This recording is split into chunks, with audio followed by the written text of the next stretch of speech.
that I have mixed emotions about the game. Obviously, we had to watch the film. I thought there were times where we played really good basketball. I thought there were other times where we made some mental errors that we've got to get cleaned up, and we will. I've got a group who really cares, and they want to be really good, so they care.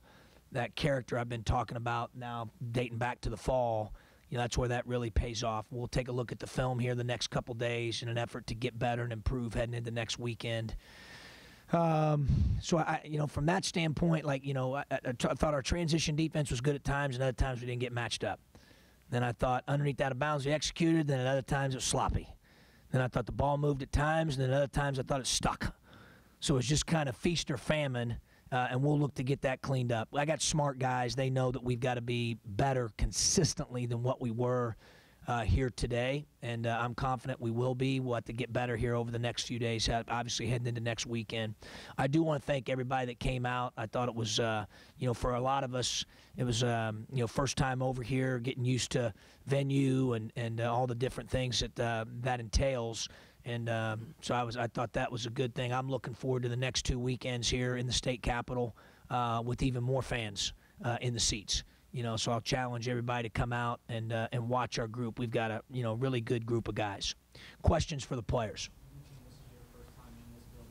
We'll go questions for the players first, then I'll go next. That's okay.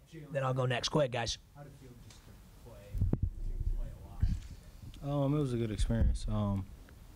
Being able to, it's my first time going out there and run up and down with, the same players I've been practicing with. So it was, experience I'll never forget. So.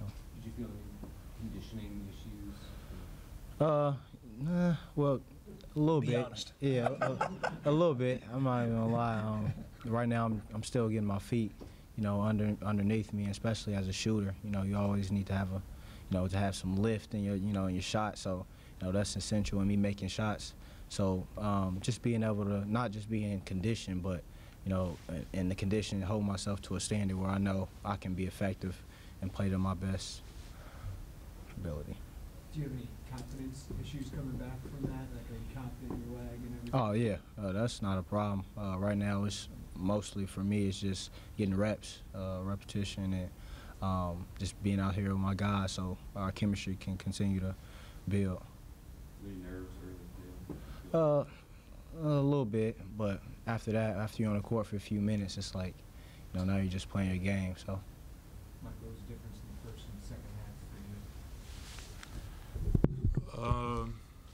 I just think in the first half I got in a little foul trouble, a little nervous at the beginning. First time playing in front of a crowd in a while. But I thought in both halves I brought effort. I just think I was fortunate enough. In the second half, my teammates found me on some good looks, and I got some, good looks at the basket and was able to contribute. But I thought I played hard both halves. I think I let the game come to me. That was it. It seemed like you and Michael both were pretty effective at kicking the ball out when you got doubled in both posts. Is that like an emphasis in practice? Yeah, that's something we work on a lot in practice. When I get doubled, finding open guys on the wings, and we draw up things for me to get it out the post, so I won't turn it over and make the right play. For either one of you, what do you try to establish and kind of accomplish in a game like this? Because obviously the pace and tempo is much different than practice. Well, I believe our motto is just taking one game at a time, and then of course we have a strategy. So making sure that we do whatever the coach or whatever's on. Whatever's our strategy, whether it be getting back on D and talking, just all around, just improving, being better than what we were yesterday or, the day before, so improving. Jalen, how frustrating has it been to miss so much of training? How nice is it that you apparently going to be ready for opening day? You said frustrated? How frustrated has it been that you've been hurt, and how excited are you to be healthy and ready for your first game? It hasn't really been frustrating. Honestly, it actually allowed me to cherish the game a lot more. I got a different perspective on the game. I feel like my IQ has increased. So it was a different outlook, a different way I looked at it. And ultimately, I feel like it's made me a better player. But sure. Your mechanics looked fine. 5 out of 9, 3. So, I mean, how do you stay in that kind of motion in that zone where you can't play all the time? Do you ever feel rusty throughout that process? Not so much rusty. Like I said, conditioning was a key, point, and like I said, in my success personally, just because, that's where I feel like I'm, mostly impactful. Like when I have legs underneath me, and when I can make plays, and when I can play defense, and just be more of an impact for my team, so we can, help out. So. Jalen, are you the type of kid that feeds off the crowd? There were a couple times today when you shot, fans stood up because they thought every shot was going to go in. Do you feed off that kind of stuff? Personally, I feel like every shot that I shoot is going in, so hopefully the crowd can get that same, So do me and Mike. Same feel. So I really, of course, it helps, hearing the roar after I hit a shot, but ultimately I feel like every shot I shoot is going in. What did you guys think of your first experience as an Illini in front of the Illini fans? Go ahead, Mike. I thought it was great, great fan support, and I just look forward to, coming out, playing hard every night in front of the fans. Anything else? These two? Okay, I'll let them go. I'll have to Sure. escort you back. How you feeling? Numbers good? Good. Questions?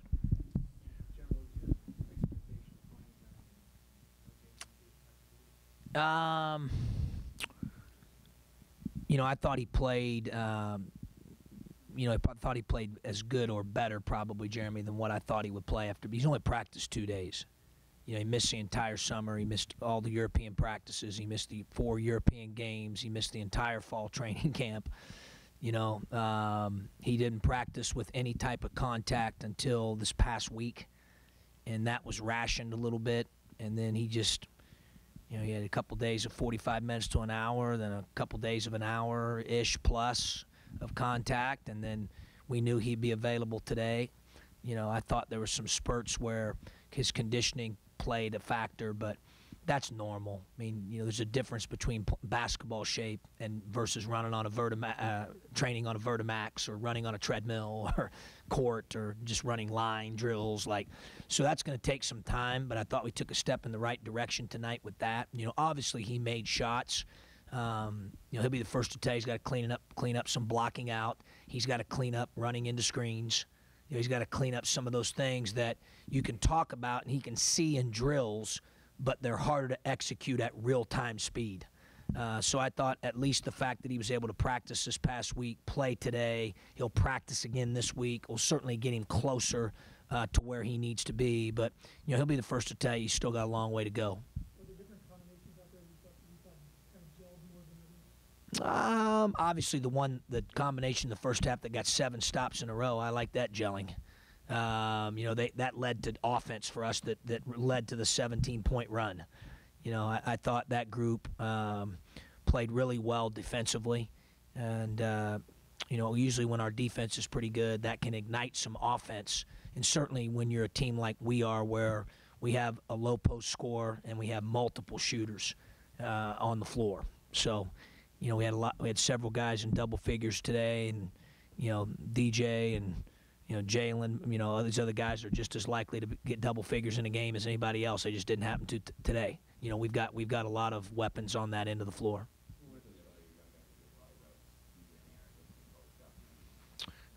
Feast or famine, Marcus. I thought there were times they did some good things, and then there for a while neither one of them blocked out, and I thought maybe they struck a deal. The freshman class is going to not block out tonight. They gave up a bunch of offensive rebounds, and then we got driven a couple times, and then we challenged them, and then I thought they guarded the ball better, and then we called the one timeout, and I thought they started blocking out better. So it was either feast or famine, and that's kind of how I feel without having the film in front of me at this juncture. But I've said over and over, the fact that those two guys have not had a sub in practice for a long time now has certainly accelerated their improvement and growth. They've gotten way more reps than you would normally get at this stage. And I think that's really helped both DJ and AJ. Well, it's actually my second time in the building. I was recruiting here one time when I was back at Ohio. But loved it. Obviously, we're staying right here, so, just to be able to eat here, get taped here, show film here, walk over to shoot around, not get on a bus. The friendliness of everyone here in Springfield from the moment we arrived last night to this morning. They got some great Starbucks ladies right across the street over here. And I'm not surprised. I didn't see it last night when I came in because it was dark, but all the signage around the building on poles and, the renaming of the street Illini Way, we really appreciate all of Springfield's efforts to make this our home away from home here for a month or so. Sure. Obviously you always try to make, lemonade out of lemons. There's no secret. We love to be in our new arena. We're very excited about it. I think it's going to be state-of-the-art and as nice as there is in the country. But for them to be able to finish that, for us to have a place here in Springfield, I think made a lot of sense. And we love the reception that we received all the way from the time we arrived last night. So, and trying to turn that into a positive, obviously, whether it's spreading the brand, whether it's working your road routine, okay, whatever that, or road or neutral court routine, all those things are real positives. The fact that you can get 18 to 22 years olds off our campus and secluded and quarantined and locked in on game prep, that's not bad either.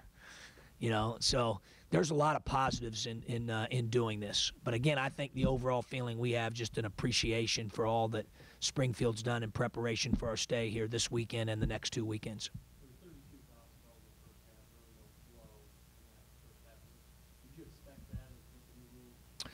What's interesting? I did, going into last weekend, didn't think the scrimmage was called that way. And then this weekend I thought it was called like I thought it was going to be called last weekend. So there's still some adjustment period for everybody. Everybody. The new 30-second within a media rule came into play today, and we thought we had a media timeout. They said we didn't, and then all of a sudden we figured out we did. So they're adjusting as well. So a lot of rule changes, more in 1 year than I've certainly ever seen in my time as a college basketball coach. So that requires adjustment for everybody, players, coaches, officials, you name it. And I realize that. So, but we're going to have to adjust, I think, on a game-by-game basis. I didn't think we adjusted very well. We continued to, we've got to adjust to the officiating a little bit better than we did. I thought we fouled a little bit too much. We'll get that cleaned up.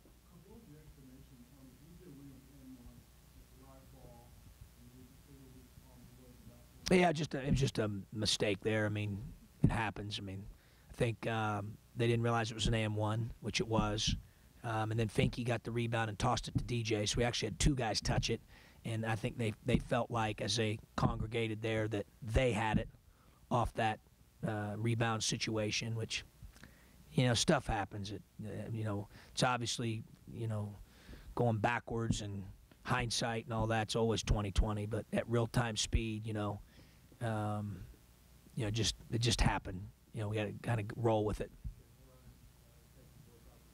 Yeah, he looked great. They said I wasn't up there. But they said he was moving really well. This week, I thought the first day he came back, he was just okay. Not necessarily anything with the injury. That's great. He's great there. But just trying to get his legs back under him and get some power and explosiveness back. The next day, I thought he was a little bit better.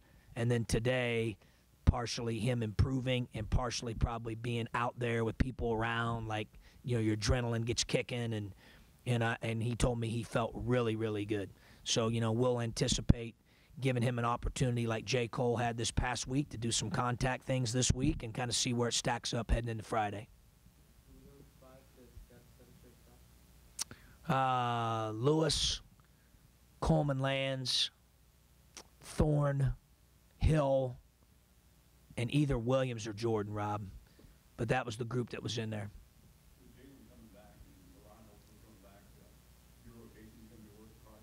Oh, for sure. Yeah, it just is what it is. You can't change that. It's part of it. It's very dynamic right now. There's a lot of variables. The only thing I keep saying to myself is what Marcus alluded to earlier about the young newcomers getting a ton of reps, so they're learning faster. And the fact that some of these things, if there is a silver lining, they happened in the fall or early part of the season. You don't ever want them to happen, but stuff happens. You got to deal with it and try to find a way to make the best out of it.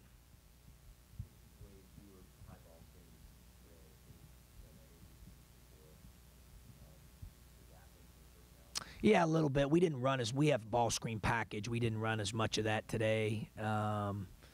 We just didn't. We thought what we were running was going to be effective, and I thought it was at times. Obviously we've got to make concerted effort to look inside out. Like I said, Big Bo, he's a load down there.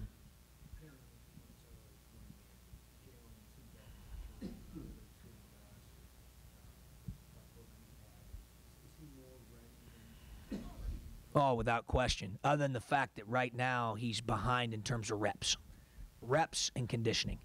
And there's nothing any of us can do or he can do to control that at this point. It is what it is. So I think as he gets more reps and gets more in basketball shape, I think he could even take another jump. He's always going to make shots. I mean, he's a shot maker, but we need him to do other things, not running into screens, rebounding better, understanding offensive and defensive schemes better that only come with repetition. And so the exciting thing for us is we just think in those areas he's just scratched the surface. Yeah, we've got to obviously get better. I knew it would be a challenge. I thought I knew coming into the game they shot 37% from three last year as a team, and I thought they were a better shooting team this year than last year.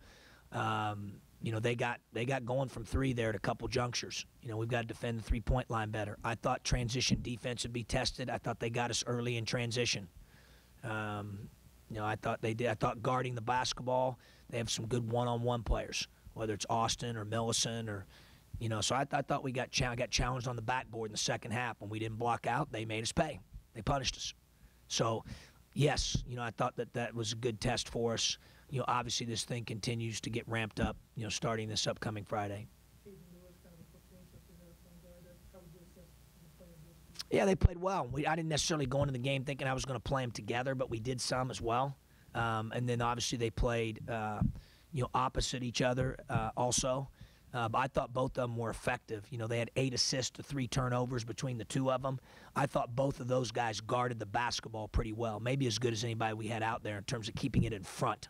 Thought they both pushed it really hard. Thought they made good decisions. I thought they did. I thought they did their jobs very well. Yeah. Is that right, Rob? That's impressive. We'll take 100%. Yeah, I remember. That's between me and that kid. I don't forget very many things like that, so I remember those things. What else? Guys, appreciate you coming out. We'll see you this upcoming week and upcoming weekend. Thanks.